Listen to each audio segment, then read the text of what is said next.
Halo teman-teman tenaga kesehatan, kali ini saya mau membuat video yang menceritakan tentang tahap-tahapan AMPSR. Nah, video yang pertama ini tentang tahap pertama AMPSR. Apa sih itu AMPSR?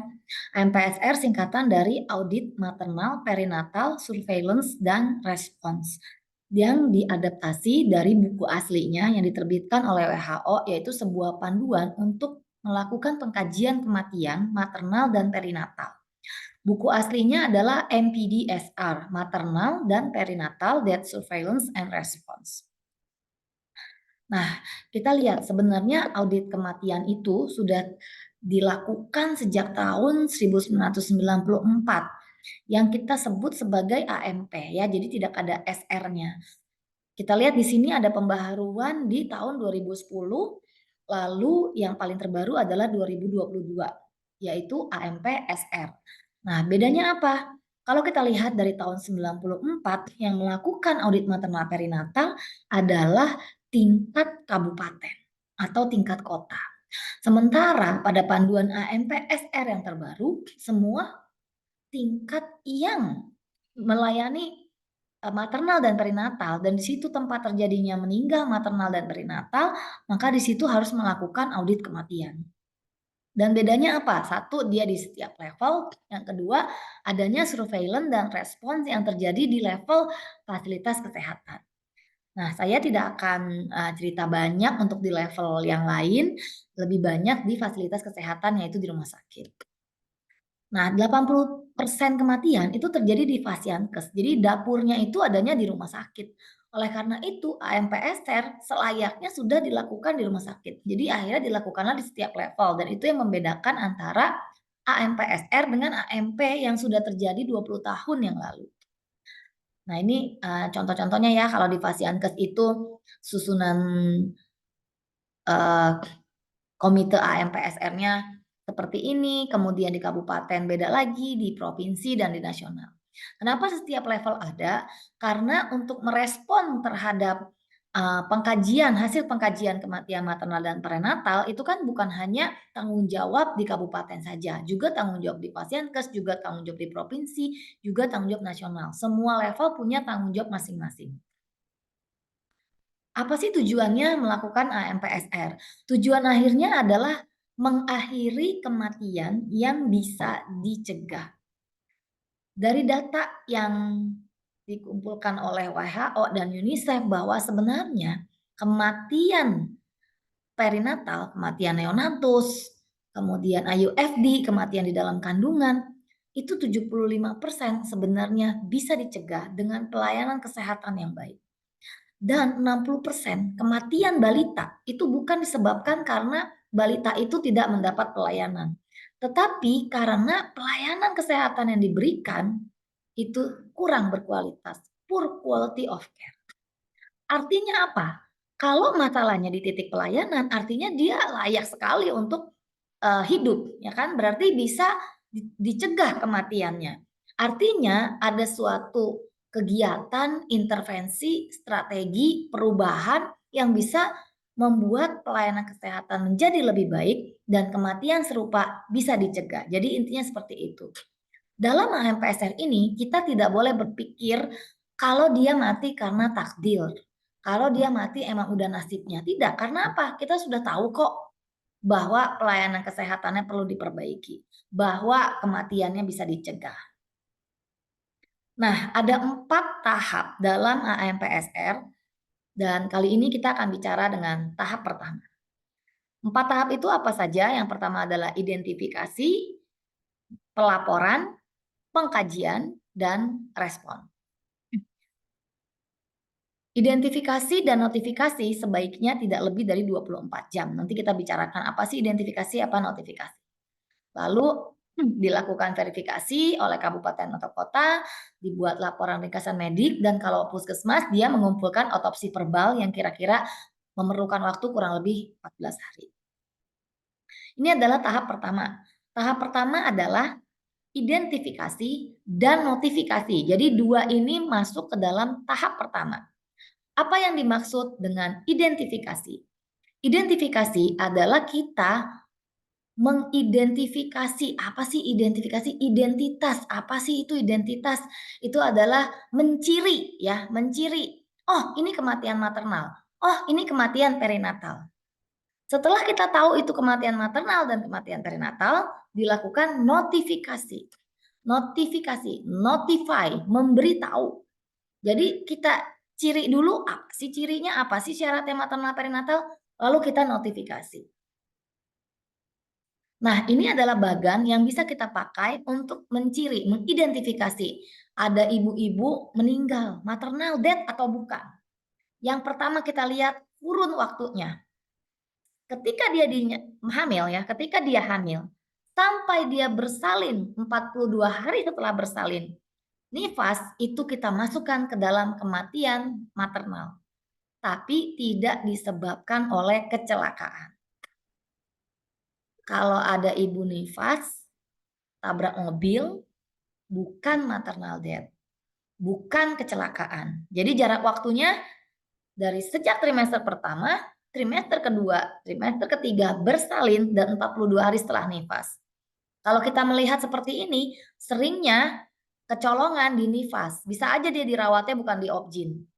Sedangkan di tempat lain tidak begitu aware, tidak begitu terpapar dengan AMPSR sehingga yang merawat bisa saja paru, penyakit dalam misalnya atau ICU sehingga oh ini ibu hamil, ini ibu nifas sehingga dia harus dilaporkan ke dalam maternal death. Yang kedua adalah perinatal. Perinatal dianggap dari 28 minggu saat usia kandungan. Dan kita menggunakan perinatal yang diperluas di Indonesia ya. Jadi sampai 28 hari. Kita lihat nih, ada garis ungu ya. 28 minggu di dalam kandungan sampai 28 hari setelah lahir disebut sebagai kematian perinatal. Kalau dia kematian janin, dia mati di dalam kandungan, maka kita bilang dia perinatal dengan kita timbang apakah dia di atas 1000. Kita ukur panjangnya, apakah di atas 35 cm. Dan kita perkirakan usia gestasinya. Biasanya usia gestasi obgyn yang memperkirakan 28 minggu. Di bawah itu, kita bisa menyebutnya sebagai kematian yang non-viable. Di bawah 28 minggu itu di daerah negara yang berkembang tidak dianggap bisa hidup bayinya. Kalau keguguran atau abortus kita sepakat seluruh dunia di bawah 20 minggu. 20 minggu sampai 28 minggu tergantung negaranya. Indonesia masih berkiblat terhadap WHO. Jadi kalau WHO bilang 28 minggu dianggap perinatal, harus dicari kenapa dia mati, harus dipikirkan apakah itu bisa dicegah, harus dipikirkan apa intervensi yang bisa kita kerjakan supaya dia nggak mati. Tapi kalau di bawah 1000 ya sudah. Nanti kita kaji dulu yang di atas 28 minggu. Ya, jadi non viable. Berbeda di negara maju. Boleh aja dia bikin target hidup 23 minggu, 24 minggu terserah negaranya ya. Fasilitas kesehatan boleh berbeda-beda nggak di Indonesia? Boleh. Tetapi kita sepakat bahwa kita melaporkan sebagai kematian perinatal apabila di atas 28 minggu, berat di atas 1000 gram dan panjang badan di atas 35 cm. Bagaimana dengan kematian neonatal? Kematian neonatal itu berarti di luar rahim dia pernah hidup. Dia pernah hidup lalu dia meninggal sebelum usia 28 hari. Nah, setelah 28 hari dia akan masuk ke dalam balita. Tidak menggunakan usia koreksi. Kalau dia lahir 30 minggu, lalu dia meninggal di usia 40 minggu misalnya. Berarti kan dia di luar kandungan udah 10 minggu. Kita tetap bilangnya balita. Ya, berdasarkan definisi ini. Nah, tahap pertama selesai, yaitu identifikasi. Oh, ini ada maternal death. Oh, ini ada perinatal death. Oh, ini ada kematian neonatal. Nanti dibedakan lagi, IUFD dibedakan lagi ya, stillbirth ya. Stillbirth dengan IUFD sama. Dibedakan lagi antepartum atau intrapartum.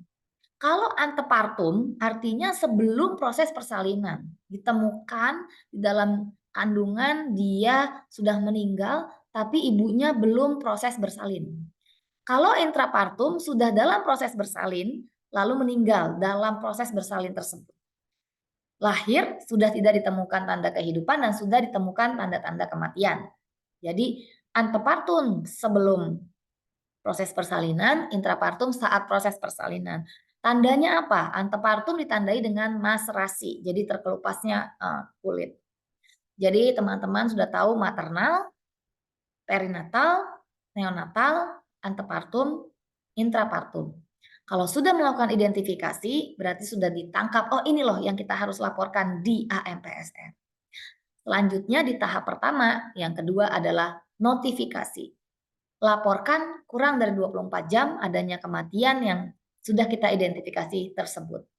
Di tahun 2024 ini, Kementerian Kesehatan juga menggalakkan untuk pengkajian kematian balita. Jadi sampai 60 bulan itu tetap harus dilaporkan.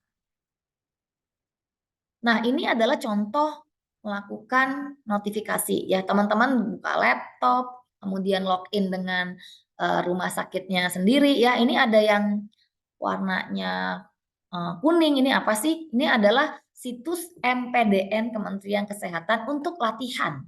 Yang asli warnanya merah ya.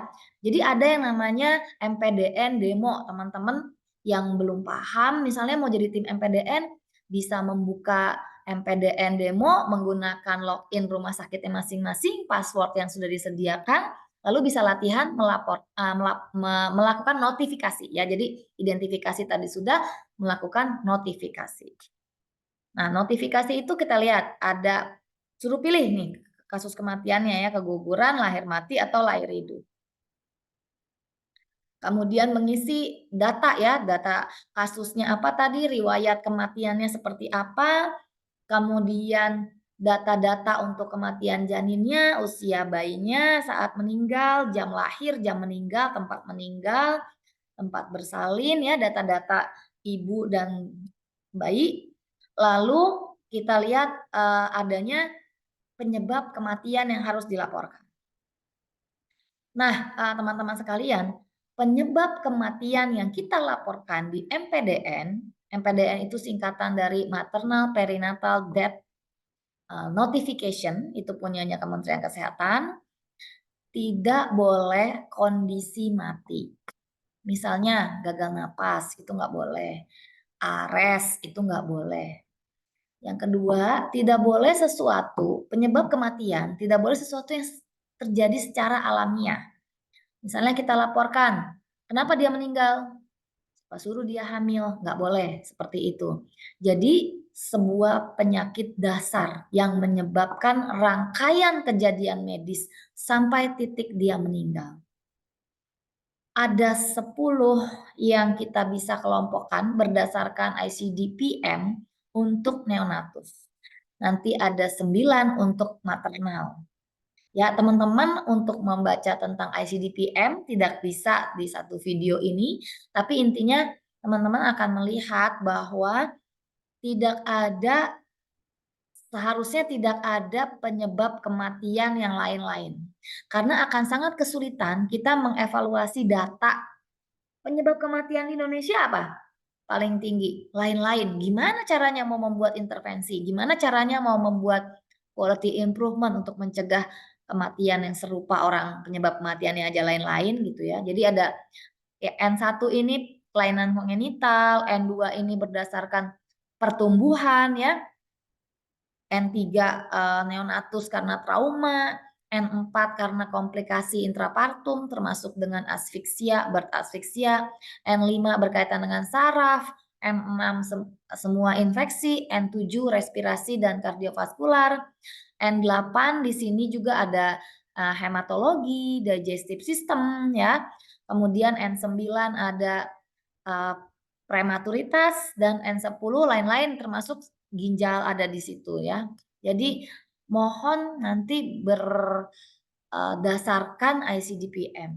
Lalu kondisi ibu yang dapat mempengaruhi janin ya. Jadi ada apakah ada kelainan plasenta seperti solusio plasenta atau kelainan ibu. Dan di sini nanti kalau teman-teman klik akan keluar eee, yang lebih detail ya, jadi teman-teman bisa isi. Nah, kemudian diisi juga estafet rujukan, dirujuk dari mana? Misalnya di rumah sakit A ditolak, di rumah sakit B ditolak, di rumah sakit C ditolak, di rumah sakit D terakhir, tinggal code blue-nya doang gitu ya, itu juga semua dicatat dan dilaporkan di MPDN.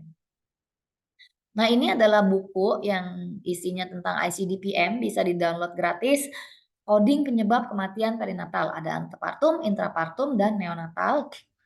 Dan ini adalah coding penyebab kematian maternal yaitu ICD-MM ya, di sini ada, 9 pengelompokan penyebab kematian maternal. Jadi, bisa dipelajari, yang penting pada video ini teman-teman semua sudah tahu bahwa langkah pertama adalah identifikasi dan notifikasi.